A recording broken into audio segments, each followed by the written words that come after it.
여러분 안녕하세요. 반갑습니다. 다현쌤입니다. 오늘은 전산 세무 2급 107회차 실무풀이 시작하도록 하겠습니다. 1번은 일반 전표 입력 문제죠. 1월 31일 현재 외상 매출금 잔액이 전부 보통 예금 계좌로 입금이 되었다고 하네요. 단, 거래처 원장을 조회하여 입력할 것. 자, 그럼 K랩에서 장부관리 메뉴에서 거래처 원장으로 들어와 주시고요. 자, 기간은 1월 31일, 계정 과목 외상 매출금, 거래처는 오늘 물산. 자, 그러면 오늘 물산의 잔액이 770이다 나와 있죠? 먼저 체크를 해주시고요. 그런 다음에 1번 전표로 들어가셔서 회계 처리해 주시면 되겠죠. 1월 31일 차변에 보통 예금 돈 들어와야 되고요. 770.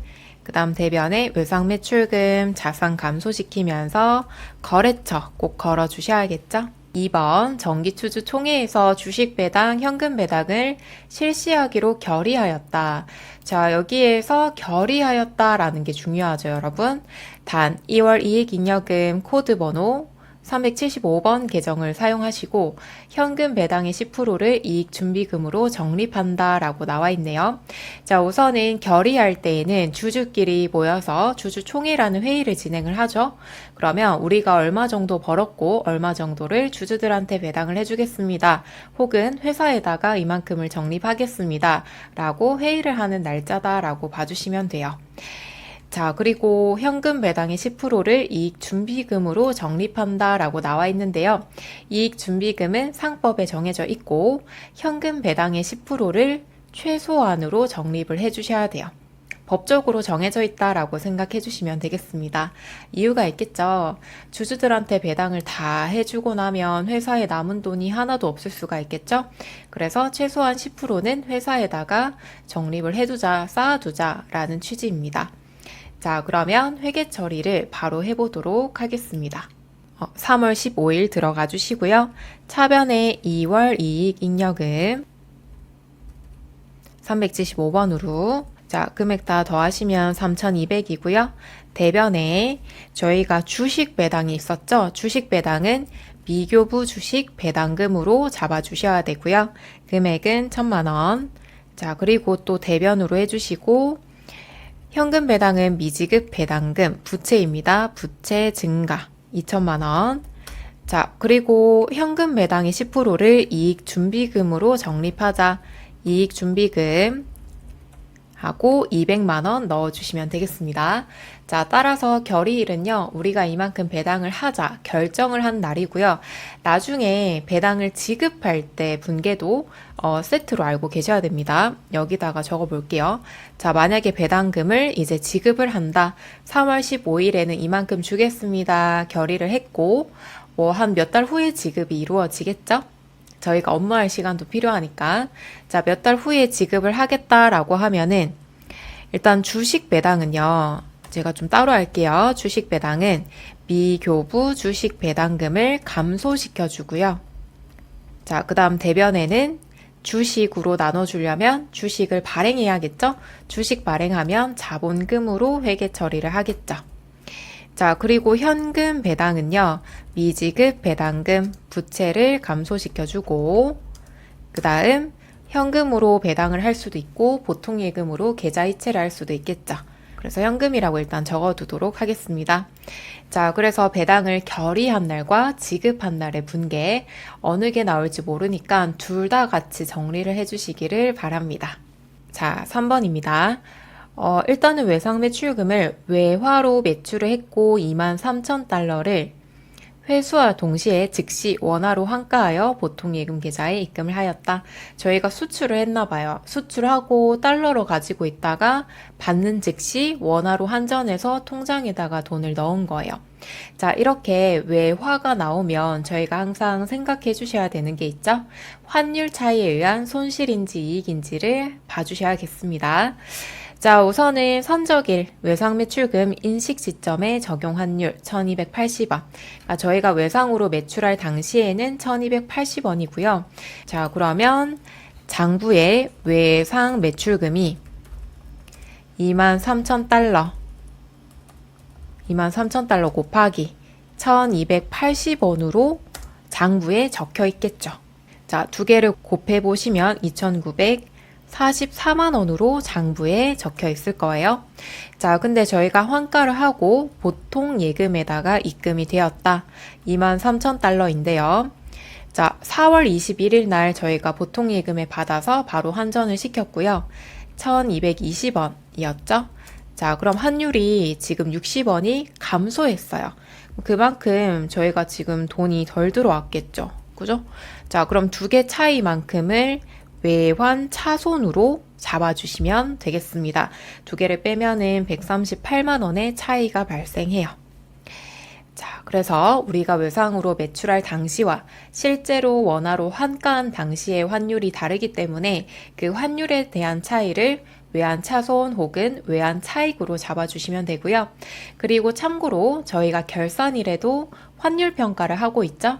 결산, 즉 기말에는 외화 환산 이익 혹은 외화 환산 손실 이렇게 긴 계정으로 넣어주셔야겠습니다. 이 두 개 잘 구분을 해주시고요. 특히 환율에 대한 문제는 세무이급에 정말 자주 출제가 되고 있습니다. 물론 회계 1급에서도 자주 출제가 되었었죠. 자, 그렇기 때문에 이 환율에 대해서 내가 자주 틀린다라고 하시면은 꼭 시간을 조금 들여서라도 꼭 복습을 해주시는 것을 추천을 드릴게요. 자, 대변에 외상 매출분부터 넣어보도록 할게요. 자, 외상 매출금은 거래처 꼭 걸어주시고요. 2,944만 원. 자, 그리고 차변에 보통 예금 저희가 돈 받은 거 2,806만 원 잡아주시고요. 자, 이렇게 회계 처리를 해주시면 대차 차액이 마이너스 138만 원이 뜹니다. 자, 마이너스가 떴다는 소리는 차변에 넣어야 된다라는 뜻이고요. 차변이 손실 자리죠. 그래서 외환 차손으로 138만 원 잡아주시면 되겠습니다. 자, 다음 4번 8월 5일이고요. 단기 매매 차익을 얻을 목적으로 보유하고 있는 주식. 자, 단기 매매 증권이죠. 100주를 한 주당 만원에 처분하고요. 수수료 만원 차감한 금액이 보통 예금 계좌로 입금이 되었답니다. 단 주식 1주당 취득 원가는 5,000원이다. 자, 단기 매매 증권으로 회계 처리를 해주셔야 되고요. 바로 입력하면서 회계 처리 풀이해 보도록 할게요. 자, 날짜도 잘 넣어 주셔야겠죠. 돈 받은 거 적어 볼게요. 자, 저희 돈 받는 거는 100주 곱하기 만원에 처분했죠? 그럼 100만 원이 들어와야 되는데 수수료 만원 차감하고 들어왔대요. 그럼 99만 원만 들어왔겠죠? 자, 그 다음 대변에 단기 매매 증권 처분을 했고 자산 감소시켜 주시고요. 자, 취득 원가는 5,000원이었죠? 100주 곱하기 5,000원 하시면은 50만 원. 그럼 나머지는 단기 매매 증권 처분 이익으로 잡아주시면 되겠죠. 자, 5,000원에 구입했다가 만원에 처분했고요. 그리고 주의하실 점은 우리 처분할 때 수수료는 수수료 비용 처리하지 않습니다. 그냥 보통 예금에서 차감이 되면서 처분 이익에서 만원이 빠지는 거예요. 그만큼 수수료를 지불했기 때문에 저희가 돈을 만원 덜 받았죠. 그럼 그만큼 만원도 이익에서 빼주시면 되겠습니다. 자, 여하튼 저희가 주식 처분할 때에는 수수료 비용으로 처리하지 않는다라는 거 꼭 잘 기억을 해주시길 바랍니다. 그 다음 5번 사무실 임차하기 위해서 임대차 계약의 보증금 잔액을 보통예금 계좌에서 이체하여 지급을 했답니다. 자, 그럼 내용을 한번 봐야겠죠. 부동산 임대차 계약서라고 나와 있고요. 보증금 1,000만 원, 계약금 100만 원. 자, 계약 시에 지불하고 영수했다 나와 있죠. 자, 그러면 우리가 보증금은 1,000만 원인데 100만 원은 8월 2일 날 계약 시에 계약금 지불했죠. 그러면 선급금으로 잡았겠죠. 그리고 잔금은 9월 2일 지금 현재 지급하고 있대요. 그러면 계약금, 선급금 정리를 해주시고 잔금, 보통예금 계좌에서 지불하는 걸로 회계 처리해 주셔야 됩니다. 9월 2일이고요. 차변에 저희가 지금 임차 빌리는 거죠. 임차 보증금. 임차 보증금은 자산이고요. 그리고 거래처 걸어 주셔야 됩니다. 나중에 계약이 끝나면 저희가 돌려받아야 되거든요. 그래서 헤리움 거래처 꼭 걸어주시고 보증금 1,000만 원이었죠. 보증금은 1,000만 원. 자, 근데 저희가 계약금을 미리 지불한 게 있었어요. 선급금 적어주고 계약금이기 때문에 또 거래처 걸어주시고요. 자, 그럼 저희는 나머지 잔금 900만 원만 추가로 지불하면 되는 거죠. 자, 이번엔 문제 2번입니다. 메인 매출 전표고요. 메인 매출 전표를 입력하실 때에는 항상 생각해 주셔야 되는 거 3가지 있었죠? 첫 번째는 부가세입니다. 부가세가 있는지 없는지 체크를 해 주셔야 되고요. 간단하게 정리를 하고 좀 들어가 보도록 할게요. 자, 여러분, 만약에 부가세가 10% 있다. 그러면 과세라고 하죠. 세금을 부과시키겠다, 과세. 자, 그 다음 영세는 세율이 0%고요. 수출할 때라고 생각해 주시면 되고, 그 다음 면세는 세금이 없는 거였죠. 세금 면제라고 생각해 주시면 되고, 면세인 경우에는 생필품이나 쌀, 도서, 은행 이런 경우에는 세금을 면제시킨다라고 봐주시면 됩니다. 자, 부가세가 10%가 있는지, 그 다음 수출을 했는지, 부가세가 없는지 이것을 잘 따져주시고, 그 다음에는 증빙을 봐주셔야 돼요. 세금 계산서를 발급받았는지, 영세율 세금 계산서를 발급받았는지, 그 다음 계산서인지, 수입 세금 계산서인지, 그리고 신용카드인지 현금 영수증인지 증빙이 없는지를 잘 따져주셔야 됩니다. 그리고 마지막으로는 매입인지 매출인지까지 봐주셔야겠습니다. 자, 그러면 저랑 같이 꼼꼼하게 따져보면서 입력을 해보도록 할게요. 자, 우선 1번 증빙부터. 자, 전자세금계산서를 수취하였다라고 나와 있고요. 저희가 매입하는 입장이죠. 그리고 공급받는 자를 보시면 저희 회사가 이렇게 들어가 있어요. 매입했구나라고 봐주시고요. 자, 그리고 부가세가 10% 있죠. 그리고 전자세금계산서라는 증빙 자체가 부가세 10% 있을 때 세금을 매기겠다라고 해서 세금계산서를 수취를 합니다. 자, 그럼 이런 경우에는 2가지가 됩니다. 자, 부가세 10%를 공제를 받을 수 있다 그러면 과세 쪽으로 들어가고요. 공제를 못 받으면 불공 쪽으로 들어갑니다. 자, 그래서 세금 계산서를 내가 받았을 때, 수취했을 때에는 바로 과세로 넣지 마시고요. 공제를 받을 수 있을지 없을지를 잘 체크해 주셔야 돼요. 자, 불공은 공제가 안 된다라는 얘기고요. 여기 부가세를 매입세액으로 공제를 못 받는다라는 뜻입니다. 그럼 사유가 있겠죠? 사유를 좀 적어보도록 할게요. 자, 불공 사유는 자, 사업과 관련이 없거나 무관하거나 접대비로 사용한 경우 공제가 안 되고요. 면세 관련 안 되고 토지 관련 안 되고 그리고 승용차 안 됩니다. 승용차는 1000cc 초과하거나 1000cc 초과하는 차량은 경차를 제외한 나머지 차량을 얘기하는 거예요. 그리고 개별 소비세 대상이거나 8인승 이하일 때 이 3가지 중에 하나만 만족을 해도 불공 쪽으로 넣어주시면 되겠습니다. 자, 그래서 불공제는요, 물론 100%는 아니지만 저희가 5문제 중에 1문제 정도는 불공이 나오는 편이에요. 한 80, 90% 정도 그렇다고 봐주셔야 되고요. 불공제 사유는 꼭 외워주시기를 바랍니다. 자, 그러면 지금 토지에 대한 중개 수수료에 대해서 전자세금 계산서를 받은 거죠. 그럼 토지와 관련이 있기 때문에 불공이다 라고 넣어주셔야 돼요. 자, 토지의 매매는 원래는 면세입니다. 면세인데 세금 계산서를 잘못 받아온 거죠. 이런 경우에는 원래 면세인데 세액이 없는데 잘못 끊어와서 100만 원이 발생한 거죠. 그러면 이 세액은 불공제, 공제가 안 된다라고 해서 불공으로 잡아주셔야 됩니다. 자, 어쨌든 제가 좀 길게 설명을 했는데 토지가 나오면 좀 많이 틀리세요. 다른 접대비, 승용차 이런 거는 불공으로 잘 넣으시는데 토지가 나오면 유독 많이 틀리시더라고요. 그래서 토지도 불공이다라는 거 잘 기억해 주시고요. 자, 프로그램에서 메인 매출 전표 입력 들어가 주시고요. 날짜는 1월 15일. 자, 매입 쪽에 보시면은 불공 있습니다. 여기 불공 54번 불공 잡아주시고 품목 수량 단가는 채점 대상이 아닙니다. 그래서 간단하게 적어주시면 돼요. 저는 토지라고 적을게요. 자, 공급가액은 1000만 원, 부가세 10% 자동으로 뜨고 거래처는 꼭 걸어주셔야겠죠. 동산, 전자 1번 여체크. 자, 그 다음 하단에 불공제 사유 나오죠? F2 눌러주시고, 자, 제가 말씀드렸던 사유가 이렇게 들어와 있죠? 제가 설명드리지 않은 사유는 시험에 출제되지 않습니다. 그래서 이 안에서 골라주시면 되고, 저희는 토지 관련 6번 클릭해 주시고요. 분계는 3번 체크하셔서 혼합으로 넣도록 할게요. 원재료가 아니고 저희는 토지를 매입했죠. 자, 자산 구입할 때 매입 부대 비용까지도 자산의 원가로 넣어주셔야 되기 때문에 중개사 수수료도 토지로 넣어주시고요. 그 다음 대변에는 외상으로 했죠? 미지급금 잡아주시면 되겠습니다. 자, 그 다음 2번. 자, 2번은 외국인에게 제품을 판매하고요. 부가세 포함이네요. 현금으로 수령하였다. 단 구매자는 현금 영수증을 요청하지 않았으나 현금 영수증 의무 사업자로서 적절하게 현금 영수증을 발행했다. 자, 저희가 뭐 요즘은 보통 현금으로 구입은 잘 안 하시긴 하는데 편의점 가서 현금으로 결제를 했어요. 그러면 현금 영수증 발급해 드릴까요? 이렇게 묻잖아요. 그죠?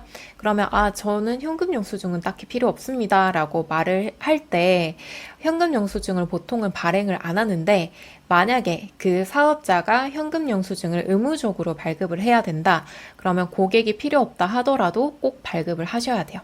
자, 어쨌든 요청은 안 했지만 현금 영수증을 의무로 발행하는 사업자고 결론은 현금 영수증을 발행했다라고 나와 있죠. 자, 그러면은 일단은 부가세가 있고 현금 영수증이다. 그러면 현금 영수증, 부가세 있으면 과세라고 말씀드렸죠. 현과로 잡아주시면 되겠습니다. 자, 그래서 증빙 일단은 꼭 체크, 두 번째는 부가세가 있는지 없는지 체크 해주시고 유형을 잡아주시면 되겠습니다. 자, 그리고 부가세가 포함이다 라고 나와 있죠. 그러면은 공급 가액은 10만 원이고요. 그 다음 부가세는 만 원입니다. 자, 근데 현금 영수증에 보통 부가세 포함이다 라고 해서 11만 원 이렇게 알려줄 거예요. 그 이유는 저희가 입력을 하실 때 현금 영수증, 신용카드, 체크카드, 그 다음에 부증빙은 건별이라고 하죠. 얘들 입력할 때 공급 가액란에 공급 가액은 부가세 포함되지 않은 금액, 즉 매출액이라고도 하죠. 공급 가액란에다가 공급 대가, 공급 대가는 지금 11만 원 얘기하는 거예요. 부가세 포함한 거. 공급 대가를 입력해 주시면은 얘들이 알아서 공급 가액은 10만 원, 부가세는 만 원 이렇게 나눠줍니다. 자, 그래서 보통 11만 원 입력하라고 부가세 포함이라고 나오는 경우가 대부분이긴 해요. 항상 그렇지는 않고요. 대부분 그렇긴 합니다. 자, 그러면 입력 한번 해보도록 할게요. 자, 3월 30일 들어가 주시고요. 자, 현금 영수증 과세였죠? 저희가 매출했기 때문에 매출에서 찾아주시면 22번 현가 나와 있죠? 넣어주고 품목은 제품 매출이라고 넣을게요. 자, 그럼 여기 공급 가액에다가 10만 원을 넣지 마시고 부가세 포함으로 11만 원 넣고 엔터를 치시면 얘들이 알아서 공급가액 10만 원, 부가세 만 원 나눠줘요. 자, 이렇게 나눠주시고 거래처는 누구인지 안 나와 있죠? 그 다음 혹시 모르니까 외국인 처도 안 나와 있어요. 그러면 생략해 주시고 자, 분계는 1번 현금으로 하겠습니다. 그럼 하단에 제품 매출 부가세 예수금 분계가 다 되었고요. 저희가 딱히 수정할 거 없죠? 그러면 그냥 넘어가시면 되겠습니다. 자, 3번. 자, 3번 문제도 마찬가지죠? 먼저 증빙부터 체크. 전자 세금 계산서를 발급했다. 그러면 매출 과세로 잡아주시고요. 자, 그런 다음에 문제를 한번 보도록 할게요. 제품 판매 계약을 체결하고 판매 대금 1,650만 원 부가세 포함이네요. 보통 예금 계좌로 입금을 받았고 증빙 발급했고요. 계약서상 해당 제품의 인도일은 다음 달 15일이다. 자, 제품의 인도일은 다음 달 15일이고요. 저희 회계 처리할 때 제품 매출 언제 수익으로 잡아주셔야 돼요? 수익 인식 시기는 제품의 인도일이었죠. 그러면 저희가 제품을 인도하기 전에 미리 돈을 받았기 때문에 회계 처리하실 때는 선수금으로 해주셔야 돼요. 아셨죠? 저희가 지금 제품 인도하기 전에 돈부터 받고 증빙을 발급해 준 거예요. 그리고 하단에 보시면 선수금이라고 적혀 있죠. 그리고 공급가액 세액도 다 나눠져 있고요. 자, 그래서 안에 품목까지도 좀 잘 봐주시면은 회계 처리하실 때 도움을 많이 받으실 수 있을 겁니다. 자, 그러면 바로 입력해 보도록 할게요. 7월 20일이고요. 매출가세 11번이고 선수금이라고 적을게요. 자, 공급가액 1,500 부가세 자동으로 뜨고 자, 그 다음 거래처 굿딜 전자 1번 여체크 분계는 혼합 대변은 다 됐죠? 차변으로 해서 저희가 돈을 미리 받았기 때문에 선수금으로 잡아주시면 되겠습니다.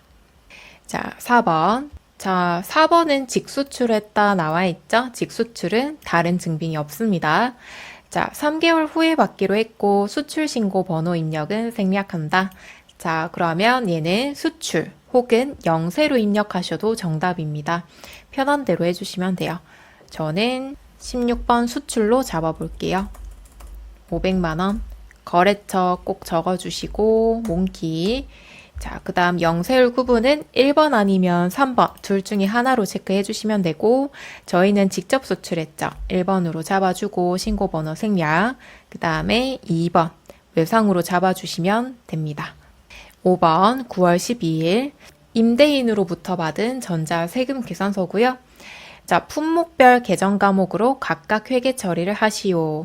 자, 전자세금 계산서를 한 장을 받았고요. 그러면 매입 과세로 잡아주시면 되고 임차료, 건물관리비 따로 있네요. 그럼 분계하실 때에는 따로따로 해주셔야 되고 그 다음 하단에 외상미수금, 그러면 미지급금으로 처리해 주시면 되겠네요. 자, 9월 12일 51번 매입과세, 임차료 등이라고 적도록 하겠습니다. 자, 우선은 공급가액을 넣어주실 때 여기에 나와 있는 2,800에 28만 원 있죠? 얘를 일단은 전체 잡아주시고 거래처 미래부동산, 전자여 체크, 분계는 호남. 자, 차변 원재료 아니죠? 임차료 영업부라고 했기 때문에 800번대 250만 원. 자, 그리고 나머지는 건물 관리비였죠? 건물 관리비 넣어주시고 30만 원. 자, 그 다음 대변에 외상으로 했죠? 그러면 전액 모두 미지급금 잡아주시면 되겠습니다. 자, 일단 여기까지 메인 매출 입력 한번 해봤고요. 메인 매출 전표 입력하실 때에는 항상 과세인지 영세인지 면세인지 체크하시고 증빙이 현금 영수증인지 신용카드인지 무증빙인지 혹은 세금 계산서인지 이러한 내용들을 잘 따져서 유형을 잘 입력을 해주셔야 돼요. 유형이 틀리면은 뒤에 분계를 잘 하셔도 아예 전부 다 오답이잖아요. 그래서 유형 잡는 연습을 꼭 해주시기를 바랍니다. 자, 그럼 다음 시간에는 문제 3번 부가세 신고 입력 풀이 해보도록 하겠습니다. 수고하셨습니다.